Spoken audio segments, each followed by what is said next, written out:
Hello hello hello everyone. तो अब हम पीएमई का यूनिट 1 का पार्ट 2 करने जा रहे हैं। इसमें हम पहले पढ़ते हैं सोशल रिस्पॉन्सिबिलिटीज ऑफ मैनेजमेंट। आइए एक एक करके इन टॉपिक्स को देखते हैं। पहला है social responsibilities of management. Business operate तभी करता है जब सोसाइटी का रिसोर्सेज का वो यूज करता है, इसलिए बिजनेस को भी रिस्पॉन्सिबिलिटी होनी चाहिए सोसाइटी को कुछ प्रोवाइड करने की, सोसाइटी के वेलफेयर के लिए काम करने की। राइट। बिजनेस जो है सोसाइटी के रिसोर्सेज का यूज करके ऑपरेट करती हैं। ठीक है। सोसाइटी का लैंड, सोसाइटी में से जो वर्कर्स, ठीक है, तो इन सब चीजों का यूज करती हैं, तो इसलिए सोसाइटी के वेलफेयर के लिए भी उनको कुछ काम करना चाहिए। इसी कॉन्सेप्ट को बोलते हैं हम कॉर्पोरेट सोशल रिस्पॉन्सिबिलिटी। यानी कॉर्पोरेट्स की सोशल रिस्पॉन्सिबिलिटी क्या है, आइए उनको एक एक करके हम देखते हैं। तो उनकी सोसाइटी के लिए भी रिस्पॉन्सिबिलिटी है, एम्प्लॉयज के लिए, कस्टमर्स के लिए। इन्वायरमेंट गंदा ना हो, पॉल्यूट ना हो, रिसोर्सेज को प्रोटेक्ट करके रखें, ये भी उनकी रिस्पॉन्सिबिलिटी होती है। एंड गवर्नमेंट के लॉज, रेगुलेशंस, टैक्स पॉलिसीज, इन सबको सही से फॉलो करें। ठीक है, इन सबको लीगली फॉलो करें, इसकी भी उनको रिस्पॉन्सिबिलिटी होती है।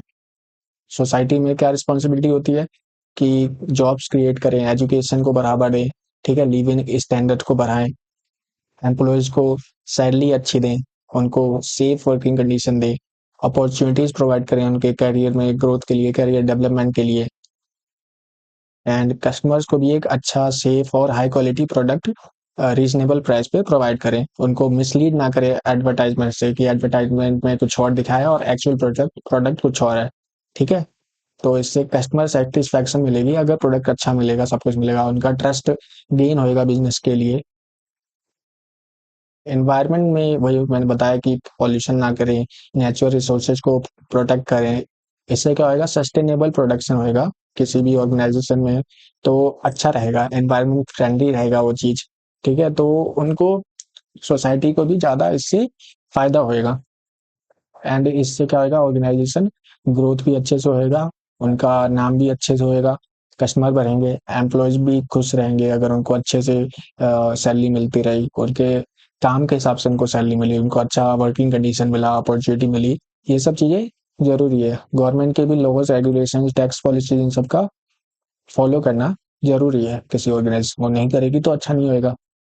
तो यही सब है सोशल रिस्पॉन्सिबिलिटीज, इनको सीएसआर भी बोल सकते हैं हम। कॉर्पोरेट सोशल रिस्पॉन्सिबिलिटी, कॉर्पोरेट की सोशल रिस्पॉन्सिबिलिटी यानी बिजनेस की सोशल रिस्पॉन्सिबिलिटी। अब हम देखते हैं arguments for social responsibility and arguments against social responsibility. ये दो चीजें, यानी कि बिजनेस अगर सोशली कुछ काम करे, सोसाइटी के लिए कुछ काम करे, तो उनके फेवर में क्या चीजें उनको मिल सकती हैं, बिजनेस को क्या फायदा हो सकता है उससे। और अगर बिजनेस सोसाइटी के लिए कुछ काम कर रही है, लेकिन बिजनेस को उससे फायदा नहीं बल्कि कुछ नुकसान ही हो रहा है, तो वो क्या चीजें हैं, वो अगेंस्ट में आ जाती हैं। तो पहले फोर के लिए देख लेते हैं। अगर सोसाइटी के लिए काम करेगी तो भाई कंपनीज की रेपुटेशन बढ़ेगी, उनकी एक अच्छी इमेज बनेगी, अच्छी इमेज बनेगी तो उनका बिजनेस अच्छे से ग्रोथ होएगा।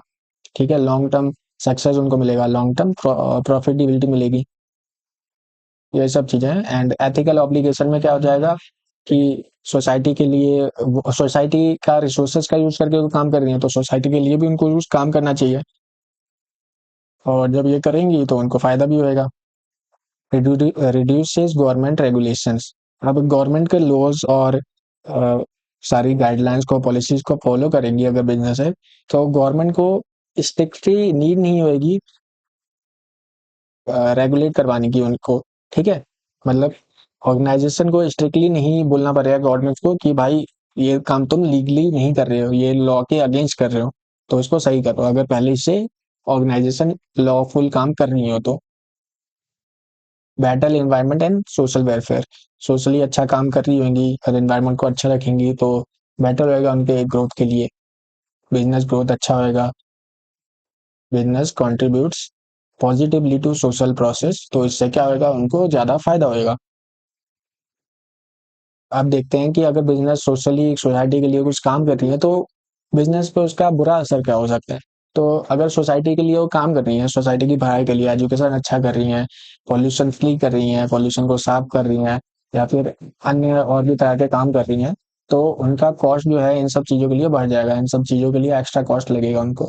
और जब एक्स्ट्रा कॉस्ट लगेगा तो कस्टमर को भी वो हाई प्राइस पे चीज़ें बेचेंगे, क्योंकि भाई उनको कॉस्ट तो रिकवर करना है ना। तो उनका खुद का कॉस्ट बढ़ जाएगा और कस्टमर को भी चीज़ें महंगी मिलेंगी।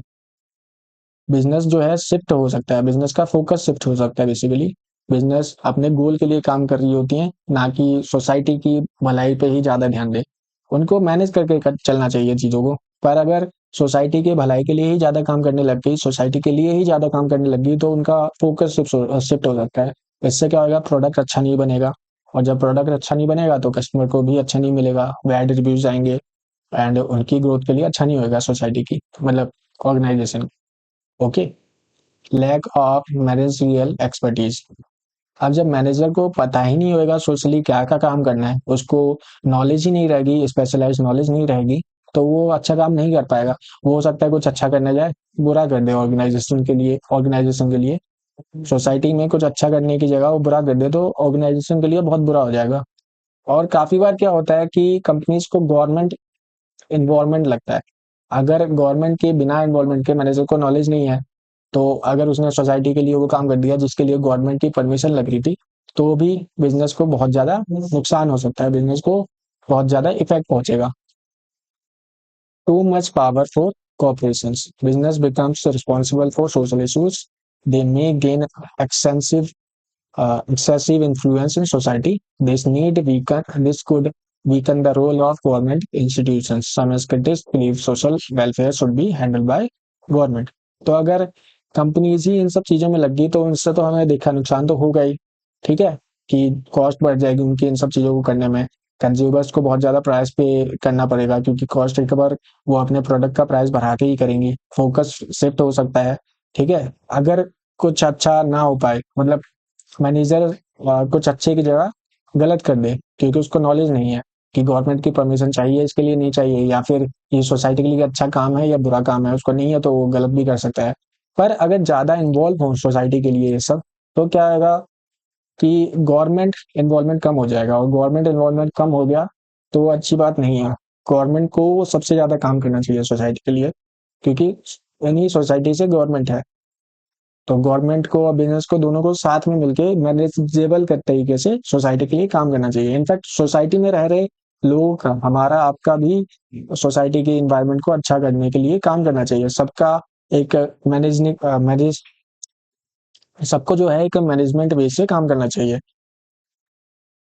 तो सोसाइटी का अगर काम करे और बिजनेस को कुछ अच्छा इम्पैक्ट हो, तो ये रहा 4 में आ जाता है वो। अगर सोसाइटी के लिए कुछ काम कर रही है बिजनेस, उनको कुछ बुरा इम्पैक्ट हो बिजनेस को, तो उसके लिए ये रहे कुछ पॉइंट। तो डिफरेंस आराम से लिख सकते हैं आप। सोशल स्टेक होल्डर्स क्या होते हैं, आपने सुना होगा शेयर होल्डर्स। तो शेयर होल्डर्स क्या होते हैं, जो बिजनेस में इन्वेस्ट करते हैं। ठीक है, बिजनेस में इन्वेस्ट करते हैं। तो वो जो है क्या करते हैं कि बिजनेस की परफॉर्मेंस और आउटकम को देखते रहते हैं, मॉनिटर करते रहते हैं, उसमें इंटरेस्टेड होते हैं।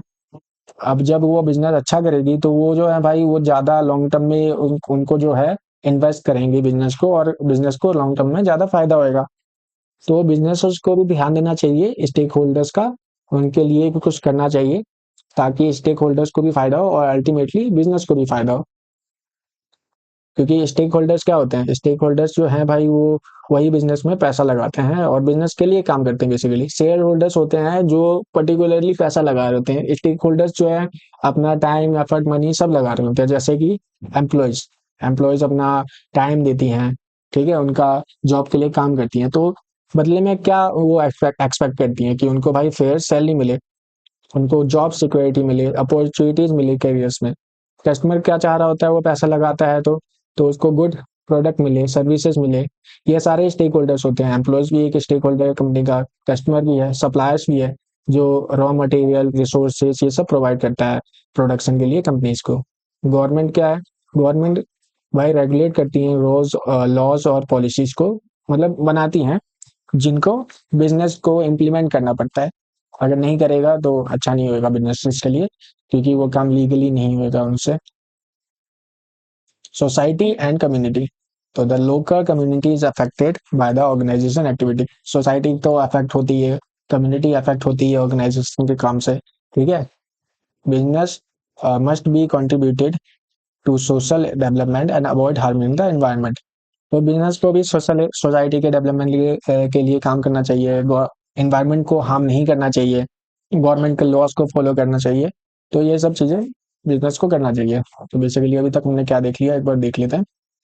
हमने देख लिया social responsibilities, arguments for social responsibility और आर्गुमेंट्स अगेंस्ट। हमने सोशल स्टेक होल्डर्स के बारे में जान लिया कि कौन कौन से होते हैं, एम्प्लॉयज, कंज्यूमर, सप्लायर, गवर्नमेंट, ठीक है, एंड कम्युनिटी, ये सब होते हैं स्टेक होल्डर्स। तो अब हम पढ़ते हैं मेजरिंग सोशल रिस्पॉन्सिवनेस। जब कोई बिजनेस सोशली काम कर रहा होता है तो उसको हम कैसे मेजर करें कि वो कितना काम कर रहा है, कितना नहीं कर रहा है, कितना कर भी रहा है कि नहीं कर रहा है। ठीक है, उनको इन टर्म्स में मेजर किया जाता है: reaction, defence, accommodation, pro action. Reaction में बिजनेस सोशली कुछ भी काम नहीं कर रहा होता जब तक उसको अपने गोल्स को अचीव करने के लिए कुछ सोशली काम नहीं करना पड़ रहा।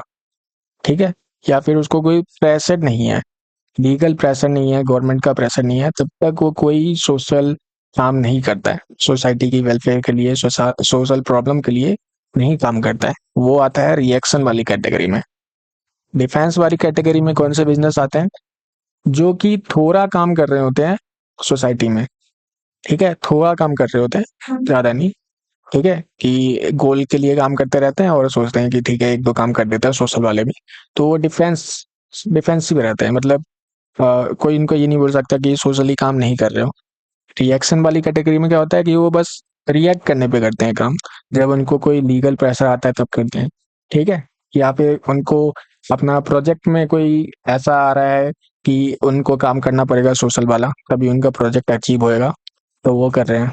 डिफेंस में वो थोड़ा कर देते हैं। अकोमोडेशन में वो और थोड़ा ज़्यादा करते हैं। ठीक है, अपनी इमेज बिल्डिंग करते हैं। ठीक है, सोशली काम करके। हाँ, सोशली बहुत ज़्यादा एक्टिव होते हैं, जिससे उनको स्टेक होल्डर्स को उनमें अच्छी इमेज जाती है बिजनेस की, वो ज़्यादा उसमें इन्वेस्ट करते हैं। ठीक है, एम्प्लॉयज ज़्यादा काम करते हैं, कंज्यूमर्स भी ज़्यादा प्रोडक्ट खरीदते हैं, दूसरे ऑर्गेनाइजेशन भी जुड़ना चाहते हैं ऐसे बिजनेसेस से। एंड प्रोएक्टिव बहुत ज़्यादा करते हैं, इतना करते हैं कि भाई गवर्नमेंट को नहीं करना पड़ता। ठीक है, इनफैक्ट अगर इतना कर देते हैं तो बिजनेस का फोकस जो है ना वो माइग्रेट हो सकता है, वो फोकस शिफ्ट हो सकता है। यही सब काम, यही सब पॉइंट जो है आपके यहाँ पे लिखे हुए हैं। रिएक्टिव अप्रोच, ऑर्गेनाइजेशन जो है डिनाई कर देती है रिस्पॉन्सिबिलिटी ऑफ सोशल प्रॉब्लम्स को। उनको एक्शन तक तब लेते हैं वो जब उनको फोर्स आता है। ठीक है, लीगल प्रेशर रहता है या तो अपना प्रोजेक्ट अचीव करने के लिए उनको जरूरत रहती है सोशल काम करने के लिए, तभी करते हैं। डिफेंसिव में वो मिनिमल वर्क करते रहते हैं। अकोमोडेटिव अप्रोच में भाई इमेज बिल्डिंग करते हैं, काम करते रहते हैं। ठीक है, सोसाइटी में, जिससे उनको जो है स्टेक होल्डर्स को अच्छा लगे, उनको जो है बहुत ज़्यादा अच्छी इमेज जाए, शेयर होल्डर्स उसमें ज़्यादा इन्वेस्ट करें, दूसरे बिजनेसेस कनेक्ट करें। प्रोएक्टिव में ऑर्गेनाइजेशन एक्टिवली काम करती रहती हैं सोशल वेलफेयर के लिए। ठीक है, तो वो एनवायरनमेंट और सोशल इश्यूज को हैंडल करती हैं। ऐसी कंपनी बहुत अच्छी होती है, लेकिन ये बैकफायर भी कर सकता है उनके खुद के गोल्स को अचीव करने के लिए, क्योंकि उनका फोकस माइग्रेट हो सकता है, शिफ्ट हो सकता है। और अगर ज़्यादा काम करने लगी तो भाई बहुत ज़्यादा ही अच्छा होएगा। और एक बिजनेस होती है वो कंटिन्यूअस इम्प्रूवमेंट, कंटिन्यूअस इम्प्रूवमेंट या कंटिन्यूअस, जो भी बोल लो।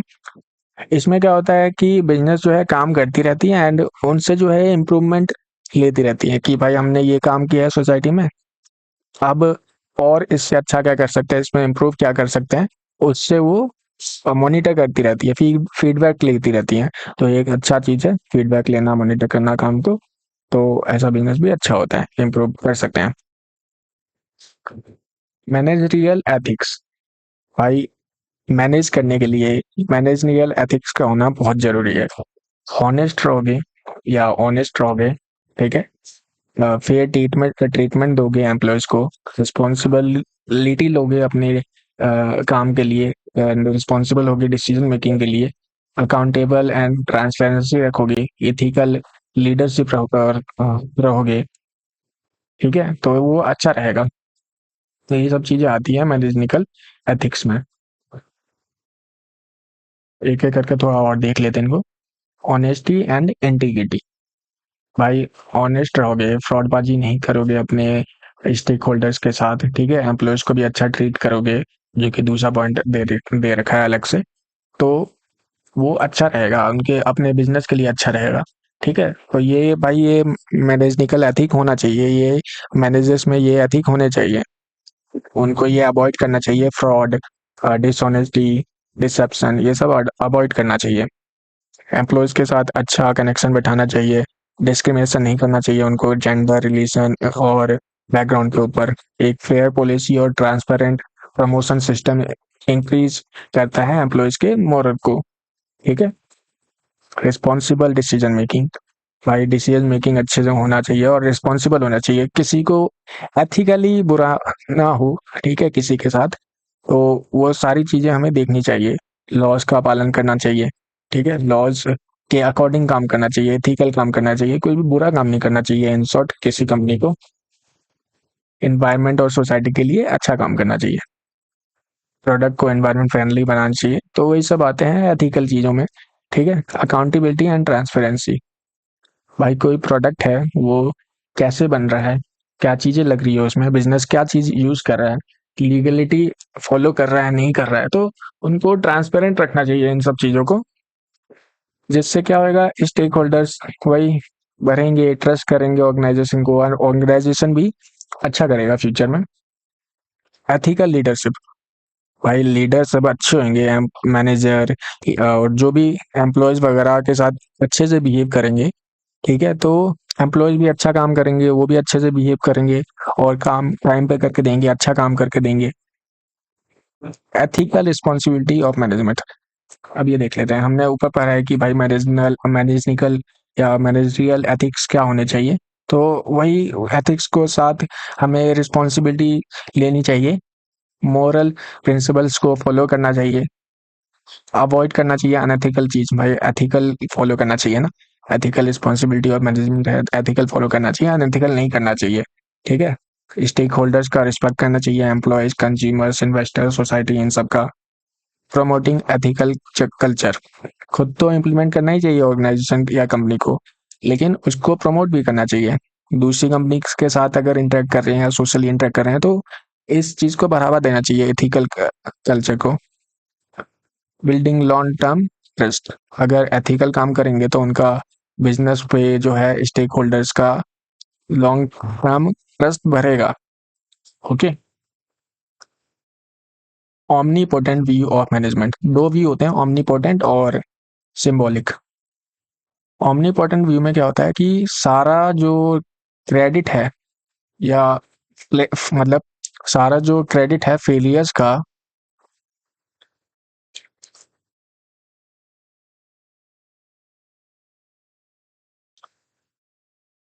अब दो व्यू होते हैं, omni potent view of management and symbolic view of management, इनको पढ़ते हैं। ऑमनीपोटेंट व्यू में क्या होता है कि सारी रिस्पॉन्सिबिलिटी मैनेजर के ऊपर आ जाती है, चाहे फेलियर हो या प्रॉफिट हो, ठीक है, सबकी रिस्पॉन्सिबिलिटी मैनेजर लेता है। ऑमनीपोटेंट व्यू में क्या होता है कि मैनेजमेंट में सारी रिस्पॉन्सिबिलिटी मैनेजर के ऊपर आ जाती है, चाहे फेलियर हो या कोई सक्सेस हो, सारी रिस्पॉन्सिबिलिटी मैनेजर ही सारी चीज़ों को कंट्रोल करता है, आउटकम को, मोस्टली चीज़ों को कंट्रोल करता है।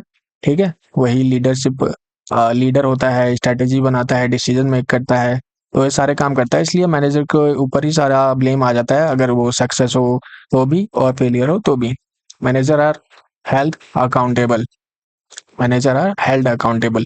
तो मैनेजर ही सारी अकाउंटेबिलिटी लेता है हर चीज़ की, उसी को ब्लेम किया जाता है अगर कुछ बुरा हुआ, और अगर कोई अच्छा हुआ तो उसी को क्रेडिट दिया जाता है। तो ये सेम चीज़ें हैं, उसी को पॉइंट्स में लिख दिया है। Strong leadership importance and performance evaluation based on managers. अब जब सारी चीज़ें मैनेजर को ऊपर है, तो हम मैनेजर से अंदाज़ा लगा सकते हैं पूरी बिजनेस का, कि पूरी बिजनेस कैसी होगी। मैनेजर अच्छा हुआ, वो अपने एम्प्लॉयज़ को अच्छा ट्रीट करता हुआ, अच्छा डिसीजन मेकिंग करता हो, अच्छा स्ट्रैटेजीज बनाता हो कंपनीज के लिए, तो कंपनीज अच्छी चल रही होंगी। पर ये लिमिटेड लिमिटेड मतलब हम इसमें देख सकते हैं कि लिमिटेशन होता है इस व्यू में। अगर सारी चीज़ ही मैनेजर के ऊपर से हम इवैल्यूएट कर रहे हैं बिजनेस के बारे में, तो वो अच्छी चीज़ नहीं है, क्योंकि एक्सटर्नल फैक्टर भाई मैनेजर थोड़ी मैनेज करता है। इकोनॉमिक कंडीशन, मान मान लो रिसेशन आ गया, तो भाई मैनेजर को थोड़ी ना तुम ब्लेम ठहराओगे कि भाई रिसेशन आ गया, ये तुम्हारी वजह से हुआ है। नहीं भाई, तो इसलिए लिमिटेशन ऑफ व्यू है इसमें। हाँ, मैनेजर से नापना सही नहीं है। हाँ, मैनेजर अच्छा करे, वो स्ट्रेटेजी अच्छी बनाए, एम्प्लॉयज को मोटिवेट रखे, ठीक है, सही से काम करे, तो वो अच्छी चीज़ है। और नहीं करेगा तो हाँ, ऑर्गेनाइजेशन जो है, कंपनी जो है, कहीं ना कहीं बुरा परफॉर्म करेगी, एम्प्लॉयज बुरा परफॉर्म करेंगे। लेकिन भाई इसी को तो हम एकमात्र जरिया नहीं मान सकते ना, कि भाई इसी को ऊपर नाप लेते हैं भाई कि कंपनी कैसे रिस्पॉन्स कर रही है, कैसा उनका बिजनेस चल रहा है। नहीं भाई, एक्सटर्नल फैक्टर है, ठीक है, कंपटीशन है, अगर कोई उनसे अच्छा आ गया तो वो टैकल कर जाएगा उनको। गवर्नमेंट पॉलिसीज हैं, ठीक है, ये सब भी इन्फ्लुएंस करती हैं भाई आउटकम को। एंड सिंबॉलिक व्यू क्या होता है कि भाई मैनेजर को छोड़ के इन्हीं एक्सटर्नल फैक्टर्स के ऊपर मॉनिटर किया जाता है भाई, कि कैसा आउटकम आएगा, क्या होएगा, कैसा बिजनेस चल रहा है, ठीक है। क्या सब देखते हैं इसमें? इकोनॉमिक कंडीशन देखते हैं, government regulation, market competition and technological changes, ठीक है, यही सब देखते हैं। एनवायरनमेंट में देखते हैं भाई, कुछ चेंज आ जाता है तो उसकी वजह से भी हमारा जो है ऑर्गेनाइजेशन, उसको घाटा हो सकता है या फिर फायदा भी हो सकता है, ठीक है। तो परफॉर्मेंस ऑफ ऑर्गेनाइजेशन जो है लार्जली डिपेंड रहता है इन्हीं एनवायरनमेंट्स के पॉइंट पे, ये जो कि एक एक्सटर्नल फैक्टर है। और एनवायरनमेंट के ट्रेंड्स क्या है, पॉइंट्स क्या है, वही चीजें, इकोनॉमी, गवर्नमेंट, मार्केट कंडीशन या टेक्नोलॉजिकल चेंजेस, उसी पॉइंट्स को मतलब ऊपर ही मीनिंग को एक पॉइंट बना दिया है। दूसरा पॉइंट में क्या है? Managerial control, managerial control. जो मैनेजर है वो कंट्रोल अब नहीं रहता उसके पास ज़्यादा चीज़ों का, इनफैक्ट एक्सटर्नल फैक्टर का तो और भी नहीं रहता, इसलिए उसको जो है ब्लेम नहीं ठहरा सकते, उसको एक सिंबल की तरह जो ट्रीट किया जाता था, वो अब नहीं किया जा सकता, ठीक है। फिर भी एक हाँ मतलब होता है कि मैनेजर एक सिंबल होता ही है, चाहे एक्सटर्नल फैक्टर हो या फिर इंटरनल फैक्टर हो, मैनेजर एक सिंबल रहता ही है फिर भी, ठीक है। उसके हाथ में भले ही पूरा कंट्रोल नहीं रहता, उसको पूरा नहीं नाप सकते हम कि उसी के बेसिस पे सब चीज नापे, लेकिन उसको भी एक पॉइंट ऑफ सिंबल हम बना सकते हैं, सिंबॉलिक रिप्रेजेंटेशन कर सकते हैं ऑर्गेनाइजेशन में उसकी, जिसके बेसिस पे हम देख सकते हैं कि कैसा चल रहा है business. Okay. Organisational culture and system, जब ऑर्गेनाइजेशन का कल्चर अच्छा होगा, सिस्टम अच्छा होगा, तो बिजनेस अच्छा करेगा, ठीक है।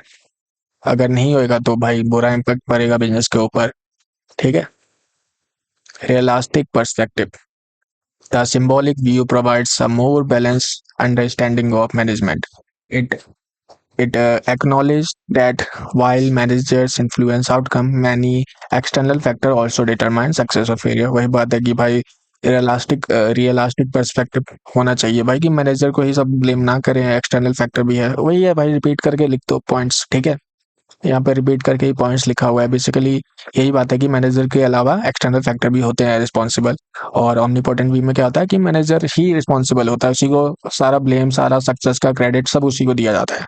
ऑर्गेनाइजेशनल कल्चर, अब ऑर्गेनाइजेशन का कल्चर कैसा होना चाहिए भाई? वर्क कल्चर अच्छा होना चाहिए, ठीक है। मैनेजमेंट कल्चर अच्छा होना चाहिए, वैल्यूज, मोटिवेशन अच्छी होनी चाहिए, ये सब चीजें हैं। ऑर्गेनाइजेशन मतलब एथिकल होना चाहिए। हाँ, इनोवेशन आइडियाज को भाई अच्छे से प्रमोट करें। कोई एम्प्लॉय अपना बात रख रहा है, इनोवेशन आइडियाज दे रहा है, तो उसके ऊपर बात की जाए, उसके पॉइंट को भी महत्व दिया जाए। Attention to detail, attention to detail होना चाहिए ना भाई, सारी चीजों पे फोकस होना चाहिए इसका। हाँ, एम्प्लॉयज के साथ कुछ गलत हुआ तो उसको देखना, कंज्यूमर को कैसा प्रोडक्ट मिल रहा है, प्रोडक्ट क्वालिटी अच्छी है, वो सब देखना। ऑर्गेनाइजेशन कल्चर ऑर्गेनाइजेशन का कैसा है, कंपनीज में माहौल कैसा है, मैनेजर या टीम लीडर कैसे बिहेव कर रहे हैं दूसरे के साथ, एम्प्लॉयज कैसे काम कर रहे हैं, ठीक है, काम कब कितने कितने टाइम में हो पा रहा है, जल्दी हो पा रहा है कि बहुत ज़्यादा लेट हो रहा है, कैसा चीज़ चल रहा है, उस सबका अटेंशन टू डिटेल रखना चाहिए। ओरिएंटेड होना चाहिए, यानी गोल्स के लिए फोकस उनका अच्छा होना चाहिए, ठीक है। अचीव करना चाहिए उनको गोल्स टाइम पे और इफेक्टिवली, और एकदम प्रोडक्ट जो बने, गोल अचीव हो, कोई प्रोडक्ट बने तो वो अच्छा बनना चाहिए। ये सब चीज़ें ऑर्गेनाइजेशन कल्चर में, ये सब चीज़ें आती हैं। इनोवेशन को बढ़ावा दे, रिस्क टेकिंग हो, मतलब रिस्क को टेक करें वो, ठीक है। उनका जो टीम ओरिएंटेशन है, मतलब टीम वर्क है, वो अच्छा हो, ठीक है, आउटकम फोकस हो, अटेंशन टू डिटेल हो, ये सब चीज़ें आती हैं। एंड पांचवा पॉइंट है स्टेबिलिटी एंड कंसिस्टेंसी। भाई ऑर्गेनाइजेशन स्टेबिलिटी एंड कंसिस्टेंट होना चाहिए, ठीक है। तो भाई एकदम सडन अगर कोई चेंज आ जाए तो उससे भाई इम्पैक्ट नहीं होना चाहिए बहुत ज़्यादा उनको, ठीक है। वो उनका मैनेजमेंट इतना इतना अच्छा हो कि भाई वो स्मूथ तरह से फंक्शनिंग करें, ठीक है। Importance of organisational culture. Organisation का कल्चर भाई अच्छा रहेगा तो एम्प्लॉय का बिहेवियर अच्छा होएगा। हाँ, उनका खुद से अलग यूनिक आइडेंटिटी बन जाएगा ऑर्गेनाइजेशन का, कि यहाँ पे देखो बहुत अच्छे से रहते हैं, ठीक है। एम्प्लॉयज कल्चर बहुत अच्छा है, मैनेजमेंट का कल्चर बहुत अच्छा है। तो बहुत ज़्यादा सही, वो अलग से यूनिक दिखेंगे उनको, अलग से डिस्टिंग्विश करना इजी हो जाएगा कंपटीशन से, ठीक है। अलग से ही वो चमकेंगे भाई, कि इनका कल्चर बहुत अच्छा होता है। मतलब माइक्रोसॉफ्ट, गूगल, अमेजोन, इन सब का हम देखते हैं ना, बड़ी बड़ी एमएनसीज कंपनीज का कल्चर बहुत अच्छा होता है, वहाँ पे सबको जाना है हम सबको। Improves employee motivation. एम्प्लॉय का मोटिवेशन बना रहता है, वही बिहेवियर अच्छा रहता है, मोटिवेशन का मोटिवेशन रहता है तो enhances team work and cooperation. Team work और कोऑपरेशन अच्छा रहता है, ठीक है। वही वही सब पॉइंट्स है, मतलब घुमा फिरा के सेम ही सेम पॉइंट्स को बस एलिब्रेट कर करके, थोड़ा बहुत चेंज कर करके लिख दिया है। Support long term success. तो भाई कल्चर अच्छा रहेगा तो भाई लॉन्ग टर्म में भी फायदा होएगा ऑर्गेनाइजेशन को, ठीक है। अब पढ़ते हैं global business environment. Global business environment, business में कौन कौन से एनवायरनमेंट इफेक्ट करते हैं बिजनेस को। Political, economical, social, technical and environmental, legal, ये सब चीजें जो है इफेक्ट करती हैं बिजनेस को, ठीक है। अच्छा भी कर सकती हैं, बुरा बुरा भी कर सकती हैं। पॉलिटिकल, अगर भाई कोई ऐसा लॉ आ गया, कुछ ऐसा चेंज आ गया, कोई ऐसी पॉलिसी आ गई जिससे बिजनेस अफेक्ट हो रहा हो, तो भाई वो इम्पैक्ट डालेगा ना बिजनेस के ऊपर। वही सेम चीज है लीगल एनवायरनमेंट में भी।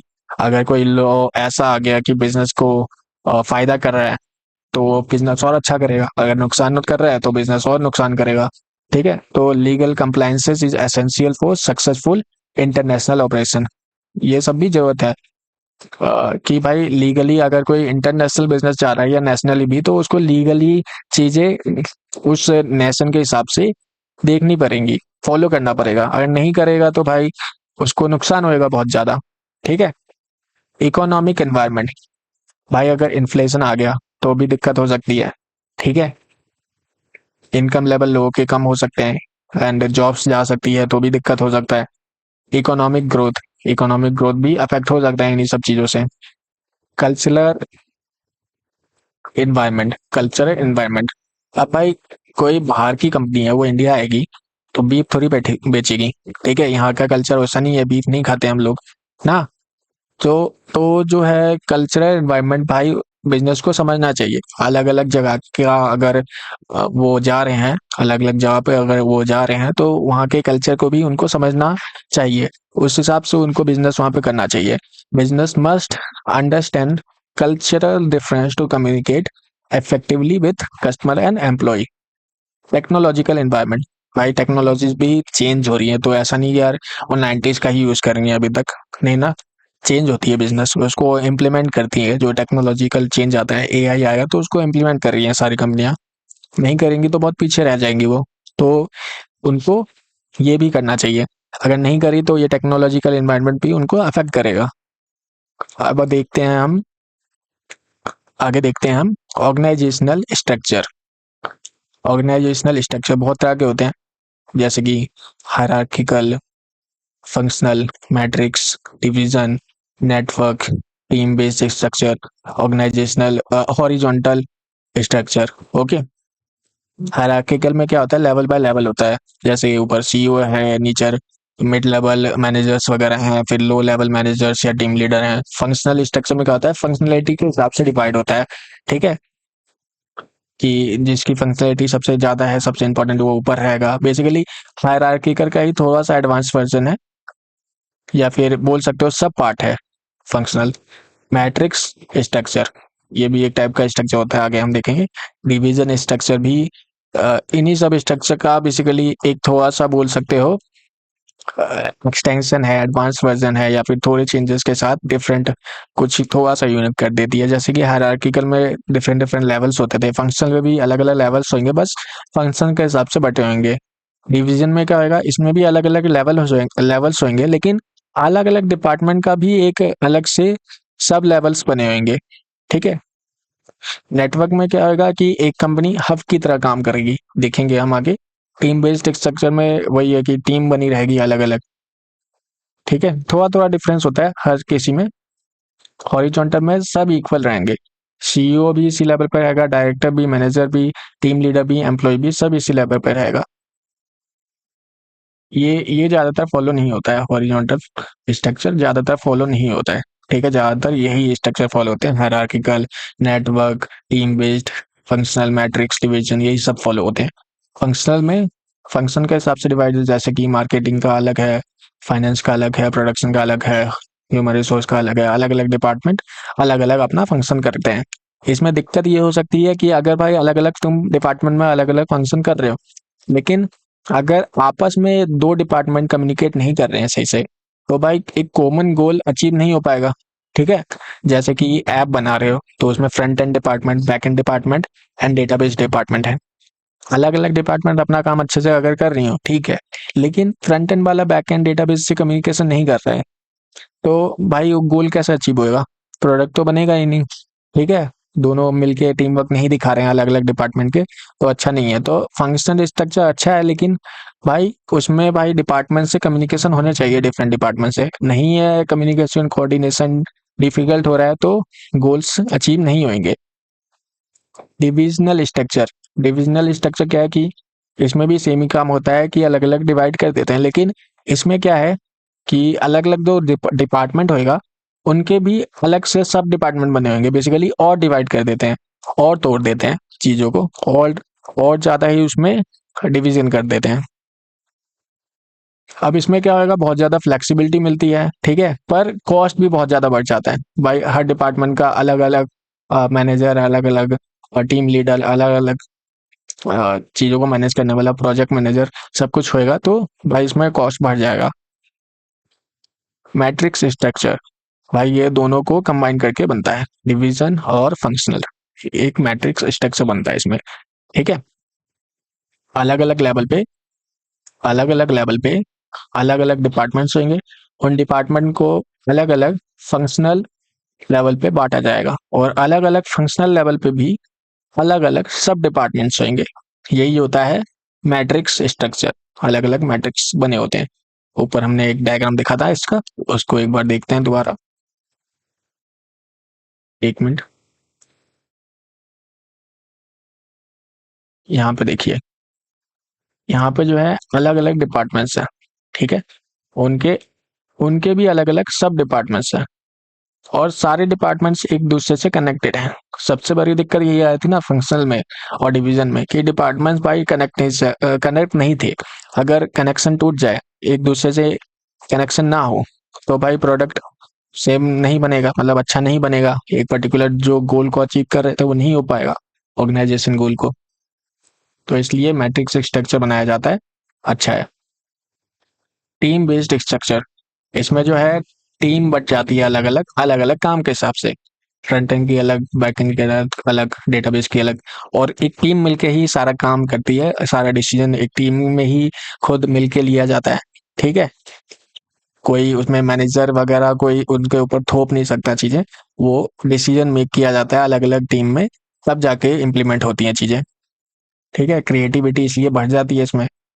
हाँ, एम्प्लॉय इन्वॉल्वमेंट बढ़ जाता है इसमें, कम्युनिकेशन अच्छी हो पाती है इसमें, काम जल्दी और इफेक्टिवली हो पाता है। नेटवर्क स्ट्रक्चर, वो हमने देखा है एक हब की तरह, यानी कि कोई आउटसोर्स कर रहा हो ना, अगर बिजनेस कोई बाहर सप्लाई कर रहा हो चीजें, बाहर दूसरी कंपनीज को सप्लाई कर रहा हो। ठीक है, एक कंपनी है दूसरी बिजनेसेस को सप्लाई कर रही है, तो वो बिजनेस क्या हो गई, ये बिजनेस एक हब की तरह काम कर रही है, ये बिजनेस एक हब की तरह काम कर रही है, सेंट्रल हब की तरह। वही होता है नेटवर्क स्ट्रक्चर। ऐसा कोई बिजनेस अगर होता है तो वो नेटवर्क स्ट्रक्चर ही फॉलो करता है। अब आते हैं structures and techniques organisation used as they go international.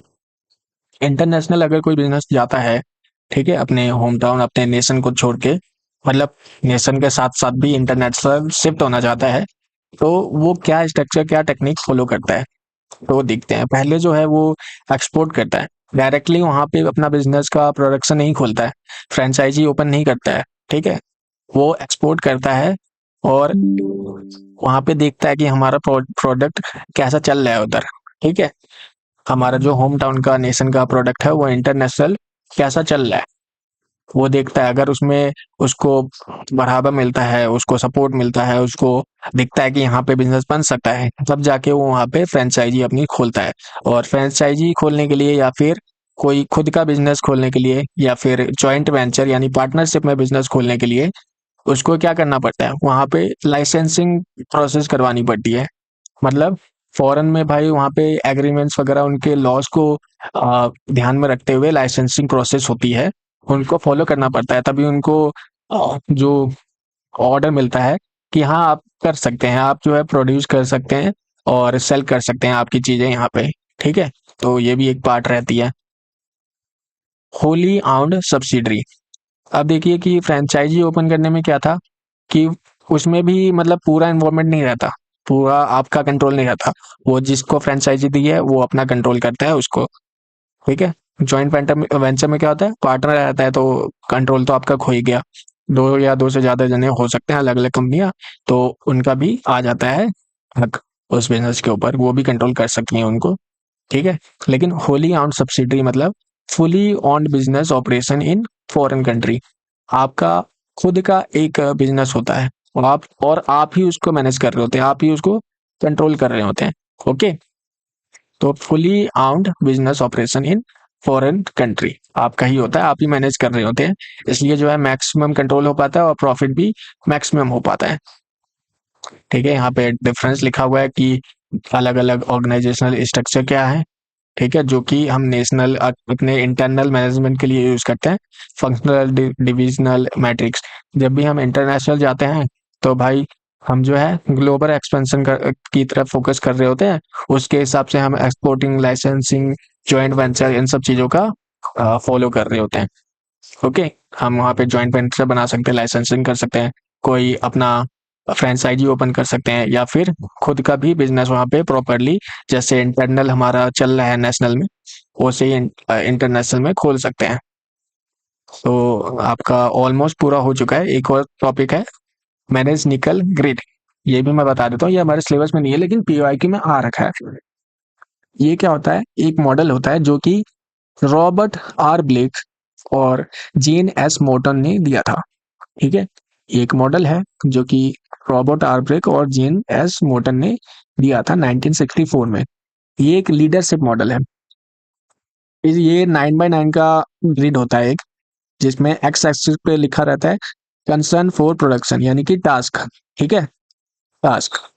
और वाई एक्सिस पे होता है कंसर्न फॉर पीपल यानी कि रिलेशनशिप, प्रोडक्शन यानी कि टास्क और रिलेशनशिप यानी कि कंसर्न फॉर पीपल, ये रहता है। एक बार देख लेते हैं इसको, ये देखो कंसर्न फॉर पीपल यहाँ पे एक्स एक्सिस पे, और कंसर्न फॉर प्रोडक्शन है, ओ सॉरी, वाई एक्सिस पे ये था और एक्स एक्सिस पे ये था कंसर्न फॉर प्रोडक्शन। ये 9x9 का ग्रिड रहता है, इसमें आपको ये 5 पॉइंट याद करने हैं, 1/9, 1/1, 5/5, 9x9 एंड 9/1।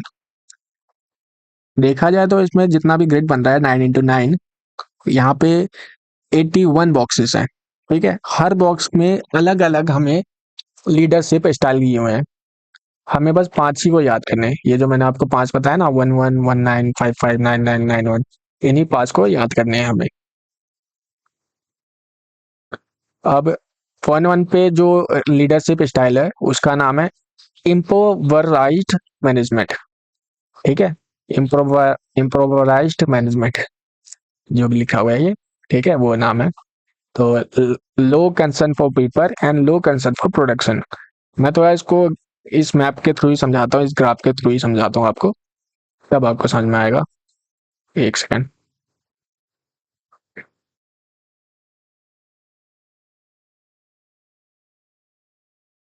देखिए इधर यहाँ पे कंसर्न फॉर प्रोडक्शन है, यानी कि बिजनेस जो है अपने प्रोडक्शन के ऊपर बहुत ज़्यादा कंसर्न रहेगी। ठीक है, उसका मतलब बिजनेस के ऊपर बहुत ज़्यादा फोकस रहेगा। तो अगर स्ट्रीम यहाँ पे पॉइंट है उसका 9991, तो भाई वो प्रोडक्शन के ऊपर बहुत ज़्यादा फोकस करेगी अपने। ठीक है, और यहाँ पे क्या है, कंसर्न फॉर पीपल, भाई एम्प्लॉय, कंज्यूमर्स, स्टेक होल्डर्स को अगर वो ज़्यादा वैल्यू दे रही हो, ज़्यादा उनकी भी चिंता कर रही हो, रेदर देन कि बस प्रोडक्शन ही बढ़ाते जाओ। कंपनी जो है एम्प्लॉय से ओवर टाइम करवा रही है, सब कुछ करवा रही है। ठीक है, अगर वो ना कर पाए, अगर एम्प्लॉयज का भी ध्यान रखें, वो स्टेक होल्डर्स का भी ध्यान रखें, तो वो आ जाता है कंसर्न फॉर पीपल में, यानी कि रिलेशनशिप अगर अच्छा कर रही हो तो आ जाता है। यानी 99 पे क्या होएगा, भाई उनका रिलेशनशिप भी अच्छा है और प्रोडक्शन भी बहुत ज़्यादा हो रहा है, तो वो 99 पे आ जाएगा। और 91 पे क्या है, भाई प्रोडक्शन तो बहुत अच्छा अच्छा हो रहा है लेकिन रिलेशनशिप बहुत खराब है। ठीक है, 11 पे क्या है, ना ही प्रोडक्शन अच्छा है ना ही रिलेशनशिप अच्छी है, तो बहुत घटिया है भाई मैनेजमेंट। 55 पे क्या है, भाई मैनेजेबल है, सब कुछ जो है मतलब बैलेंस में चल रहा है। ठीक है, इम्प्रूव करने की जरूरत है लेकिन ठीक है, बैलेंस में चल रहा है। 19 पे क्या है, भाई रिलेशनशिप बहुत अच्छा है लेकिन भाई कोई काम करके नहीं दे रहे, एम्प्लॉयज कोई काम कर ही नहीं रहा, प्रोडक्शन एकदम वन है, ना के बराबर है, वही सब चीजें। तो उसका बस अलग से नाम कर देते हैं, ये 11 को जो बोल देते हैं इम्प्रोपराइट मैनेजमेंट बोल देते हैं। 22 पे है अथॉरिटी कंप्लायंस मैनेजमेंट, सॉरी 91 पे, 19 पे है कंट्री क्लब मैनेजमेंट, एंड 55 पे है middle of the road management, middle में आते हैं ना बीच में। और 99 पे टीम मैनेजमेंट। भाई बहुत अच्छा है, ये बेस्ट स्टाइल है, क्योंकि प्रोडक्शन और पीपल के साथ रिलेशन भी बहुत अच्छा रहता है कंपनीज में। इसका एडवांटेज क्या है इसका, भाई अलग अलग लीडरशिप स्टाइल के बारे में आइडेंटिफाई हो पाता है। ठीक है, हम देख पाते हैं कि हमारा जो है ऑर्गेनाइजेशन, कंपनी कौन से लीडरशिप स्टाइल को फॉलो कर रहा है और हमें कितना इंप्रूव करना है। ठीक है, 11 पे कोई है तो भाई उसको 99 तक जाना है, सबको 99 का गोल अचीव करना है। ठीक है, तो सबको भाई इंप्रूव करना पड़ेगा, अगर वो उससे कम पे है तो।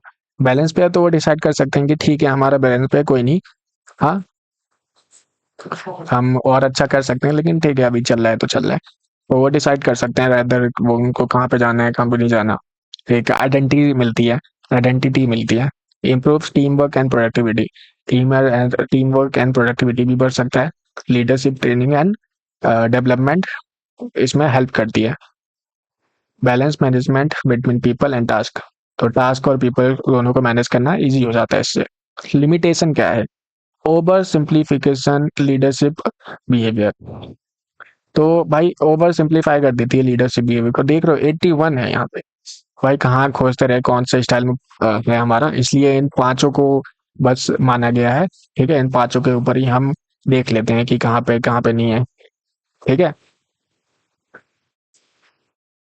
तो बहुत ज्यादा सिंप्लीफाई कर दिया है, 81 दे दिए हैं भाई लीडरशिप स्टाइल्स। हाँ, अब उसको फोकस कर दे या फिर हम अपना देखें कि क्या चल रहा है हमारा ऑर्गेनाइजेशन में, इसलिए ओवर सिंप्लीफिकेशन है। Does not consider external factor like culture and environment, भाई दो ही फैक्टर लेती है, पीपल एंड टास्क। ठीक है, पीपल एंड टास्क, और फैक्टर लेती ही नहीं है, तो ये लिमिटेशन है इसकी। Real life leadership is more complex than grid, भाई एक ग्रिड से कैसे बता सकते हो रियल लाइफ में क्या चीजें चल रही है, तो रियल लाइफ लीडरशिप बहुत ज्यादा ही डिफिकल्ट है, ये एक ग्रिड से कैसे हो पाएगा, तो वो चीज़ है, ये भी लिमिटेशन है इसकी। तो अब जाके आपका पूरा कंप्लीट हुआ है ये। हम्म, अब जाके हमने पूरे टॉपिक्स इसके कर लिए हैं, जो कि यूनिट 1 पार्ट 1 और पार्ट 2 दोनों आपका कंप्लीट हो गया। पार्ट 1 में हमने ये 7 टॉपिक किए थे, पार्ट 2 में हमने ये 14 टॉपिक्स और एक मैनेजरियल ग्रिड जो कि पीवाईक्यू में बहुत ज़्यादा आ रखा है, ये भी किए। एंड इनफैक्ट आपको पीवाईक्यू व्हाट्सएप ग्रुप पे मिल जाएगा, ड्राइव लिंक पे मिल जाएगा जो मैंने दिया हुआ है नोट्स का, वहाँ से आपको पीवाईक्यू आप कीजिए। वहाँ पे 3-4 पॉइंट्स हैं जो अलग अलग पूछे गए हैं, पीवाईक्यू में आए हैं जो कि सिलेबस में नहीं है, तो आपको बहुत अच्छे से पेपर हो जाएगा आपका। And all the best for your mid sem. अब चलिए मिलते हैं आपको यूनिट 2 के वीडियो में। एंड आप हमारे जो चैनल है उसको सब्सक्राइब करके रखिए, ताकि जैसे ही कोई वीडियो अपलोड हो आपको नोटिफिकेशन मिल जाए और आप उसको देख लें। ठीक है।